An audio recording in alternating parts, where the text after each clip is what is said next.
What is your name and what office are you running for? My name is Terrie HOLGERSON, and I'm running for City Council for the ward of Papastew. Why are you running? Three prongs in that question. I spend a lot of time in our public parks, particularly Terwilliger Off-Leash Park, and over the course of 2025 so far, the amenities, aka porta potties, have been burnt to the ground 4 times down there and been vandalized numerous times. And we can do better. As a city, we can have an amenity down there, and if it takes me being bold and being the person that leads it, then this is the best way to do it. Second answer to that is I had a granddaughter in January, and I want to see her have a city to grow up in. I want to see her have opportunities, great schools, great libraries, great parks to go to. I want her parents to be able to buy a house for her before she's 30. And then the other, more superficial answer is I am currently working a marketing job that is not very fulfilling. I'm not doing anything meaningful with my time. So I want to be meaningful with the rest of the time I have here on earth. I like that. What's your most recent job? Marketing. I make sure things get rotated on shelves and that problems are solved and that campaigns are followed through with and that research is done and included in the next marketing plan. If you're elected, what would be your first priority to fix? Budget, financial. We are really close to hitting our debt ceiling, and other cities in North America have gone bankrupt or on the edge of bankruptcy, and we don't want to face that. We really don't. We want to get things straightened out now before it is very painful for all of us here in Edmonton. You might have already answered this, but how would you balance fiscal responsibility?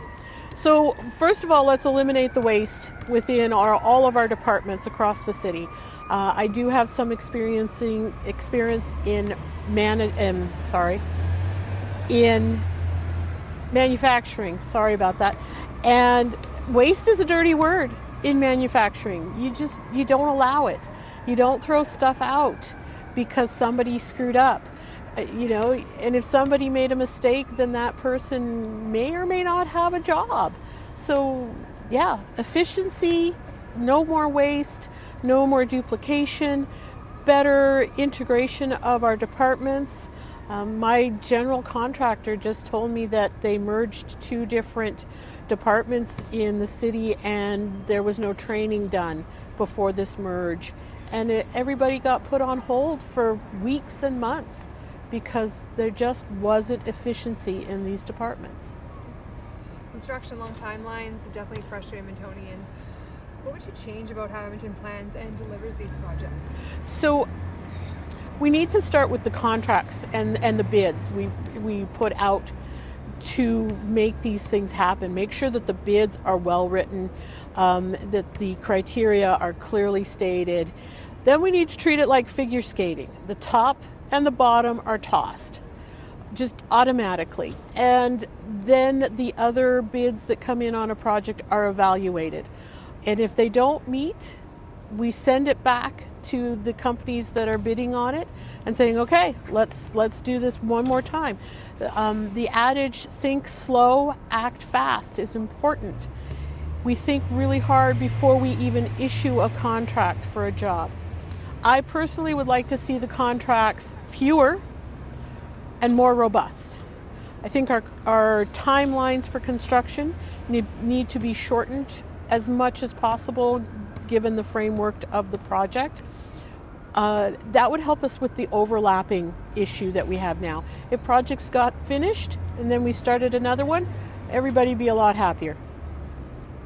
How would you, or what's your plan to make Edmonton safer? We need to back up our enforcement officers. I know a few personally, and they are super frustrated because they are thrown under the bus all the time. And it starts by working with the federal government and getting bail reforms in place so that a person isn't getting arrested 3 times in 1 week for the same offense. That's a problem. And no wonder our police are burning out and frustrated. And so that's the first step. Then we need to pull together as a community. We want a better Edmonton. Well, it's going to take all of us. It's going to take every last single one of us making sure our doors are locked, making sure that incidents are reported so that the police can actually get an actual accurate picture of what's going on so that they can then respond, so they then know where to put the officers, where to put the money. Where do you stand on infills and what's the path forward? Oh, infill. Ward Papastew-oh is highly affected by the bylaw 20001, which I've read.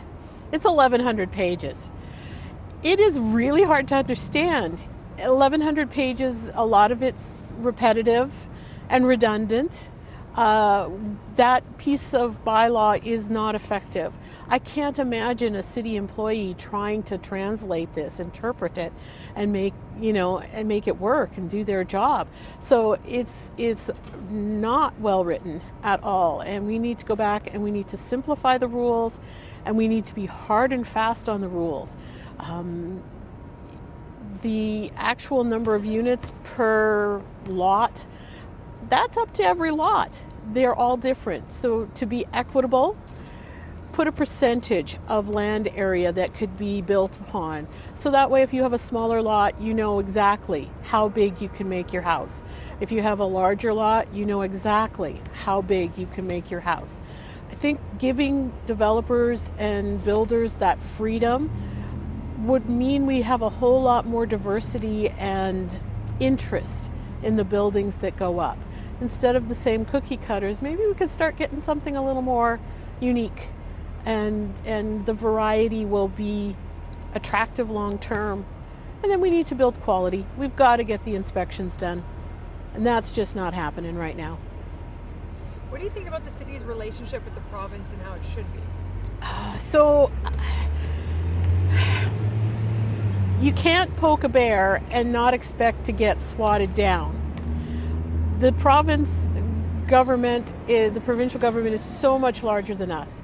If we want to just keep antagonizing and antagonizing them, they are just going to push us back.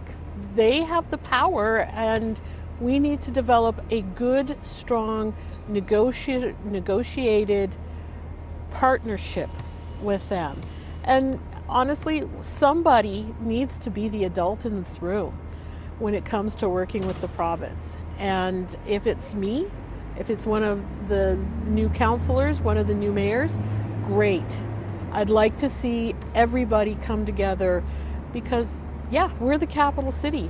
We are supposed to be the shining star of the province, and we're not. And I put it to everybody, not just the province, but the city government and the city citizens that live here, that, yeah, let's just work. That's what it's going to take, work. What is your vision for Edmonton? Oh, very European. I would love to see our infills and our developments downtown and our brown spaces, which we have a lot of, have more of a European feel, almost all mixed use. Europe is a happy place for the most part because they have mixed use development. You can buy a coffee on the street corner after you leave your house on the upstairs floors to go to work, and you have relationships with the people that are in your neighborhood because you live where you work and you work where you live. If you're elected, what's one thing you want people to remember you accomplished at the end of your term? Less fighting, less complaining, just a general overall happier place to be. Positive compliments about our city instead of always negative comments and complaints.